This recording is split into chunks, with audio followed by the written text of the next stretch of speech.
So today I'd like to talk to you about hobbies. As you can see here, I take up a digital artist as a hobby, and I also do animations, and I like to write.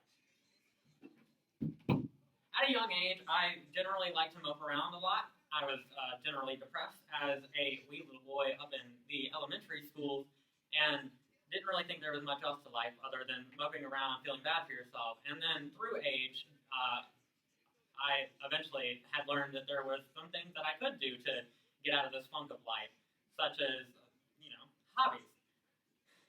As an aspiring artist, author, and animator, I've come to notice the importance of hobbies and come to notice that writing, and whenever I do write, comes to act as a sort of safe haven to me. In a way, whenever I do Miss Rankin's Bell Ringers, I tend to open up a lot more than I do in person or ever at all.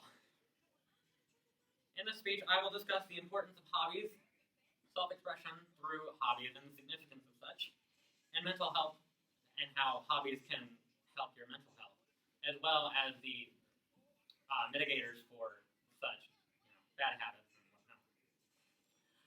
For the first point, I'll be talking about how people who don't partake in hobbies, such as how I used to be, are generally more depressed and have a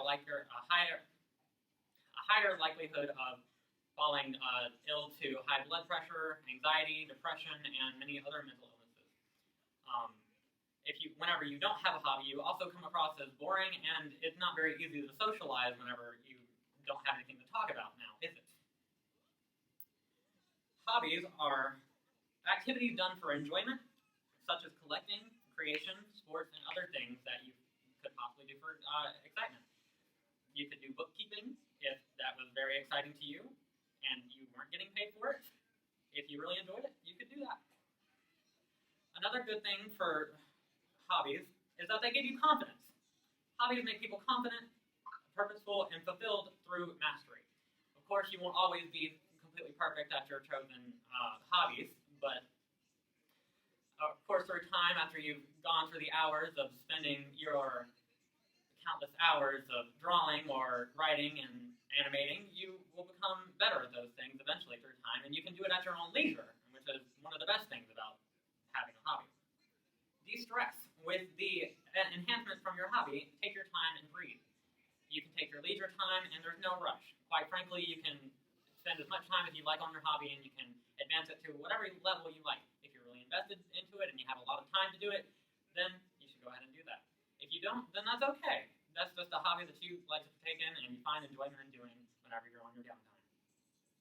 Other people who have the same hobby leave conversations to be easier and for people to find you more interesting. Whenever you take up a hobby, you find other people that have similar hobbies or the same hobby, such as artistry. There is a very large art community, and they will oftentimes talk about art or proportions or discuss artwork, or they'll just become friends, and you can form friendships and connections through hobbies. From scope, there are hobbies for every type of person.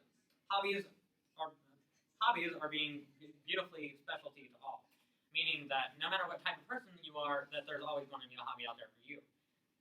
So instead of lounging around watching YouTube videos for the ends of your days, you could partake in writing or sports or perhaps animating. Expressing yourself through your hobby is easy nowadays thanks to the internet and relieving. Expressing yourself nowadays is very easy through the internet because the internet has really opened the world up to everybody and themselves. You can share your artwork, you can share your animations, you can share whatever hobby you like, and other people who share in that hobby can share the same thing. This is how you can create friendships over long distances through the same hobbies. It's also very relieving because you're not alone in your hobby. It gives me a really meditative feeling by allowing myself to step out of the sort of consumerist hamster wheel that we all live in, said Offerman.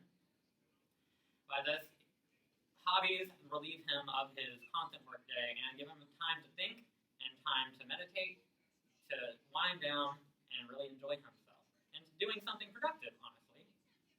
Ruffalo says, plus hobbies reduce stress and lower your heart rate. Sounds obvious, but it's kind of nice to have a science-backed excuse. Make the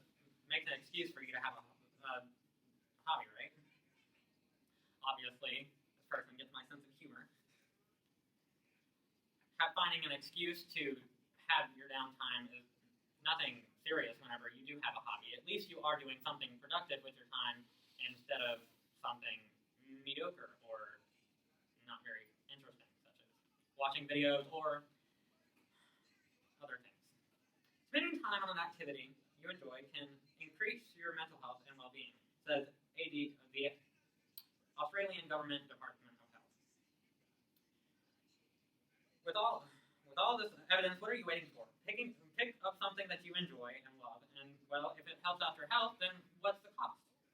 So go into something you do it and invest.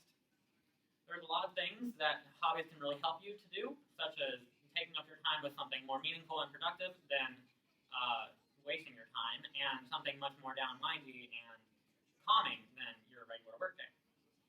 This also helps you with staying away from social media, as the overindulgence of stuff such usually causes people to have higher likelihoods of things like anxiety, depression, and self-doubt. Otherwise, I've discussed the benefits of hobbies, their importance, the openness to self-expression, the health benefits, and the problems that the society has formed from without hobbies today. So, with all of these positive things that a hobby can do for your life, I strongly urge you to pick up a hobby. Pick up a pencil, pick up an instrument, or maybe even a craft. Invest in something that you love,